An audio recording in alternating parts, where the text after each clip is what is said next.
নমস্কার, কেমন আছো তোমরা? আশা করি ভালোই আছো, আমরাও ভালো আছি। আমরা একদিনের জন্য মায়াপুরে ঘুরতে এসেছি।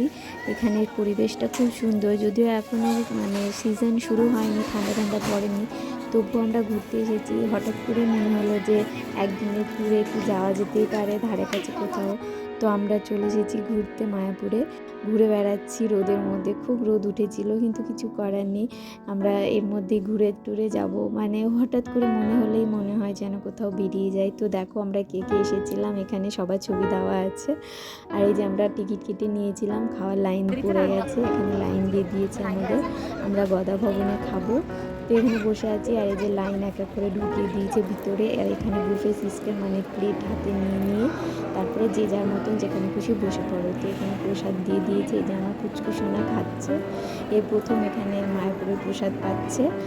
পায়েস দিয়ে দিয়েছে, ছেলে প্লেট নেয়নি যেহেতু ছোট, কিন্তু ওকে একটা পায়েসের বাটি অবশ্যই দিয়েছে। তো এরপরে আমরা খাওয়া দাওয়া করে চলে যাব গোশালা। যদিও এখানে হেঁটে হেঁটে যাওয়া যায়, তো আমরা হেঁটে হেঁটে গিয়েছিলাম, খুবই কাছে, 10 মিনিটও লাগেনি হেঁটে যেতে। তো এখানে গিয়ে এত সুন্দর লাগলো, কোনো ভিড় নেই, ওই জন্য ফাঁকায় ফাঁকায় ঘুরেছি, খুব ভালো লাগলো ঘুরে মায়াপুরে। আর এখানে নানান প্রজাতির গরু রয়েছে গোশালাতে। এখানে গরুদের চাইলে খাওয়ানোও যায়, টাকা দিয়ে খাবার কিনে তারপরে এদের খাওয়ানো যায়। আর এটা হচ্ছে গরুর গাড়ির দাঁড়িয়ে রয়েছে, কেউ যদি যেতে চায় তো গরুর গাড়িতে করে নিয়ে যাওয়া যায়। আবার টুকটুকিও রয়েছে, টুকটুকিতেও যাওয়া যায়। এবার আমি একটু গরুটাকে ছুঁয়ে দেখছি, আমার ছেলে দেখো একটুও ভয় পাচ্ছে না। হরে কৃষ্ণা, সবাই ভালো থাকবে।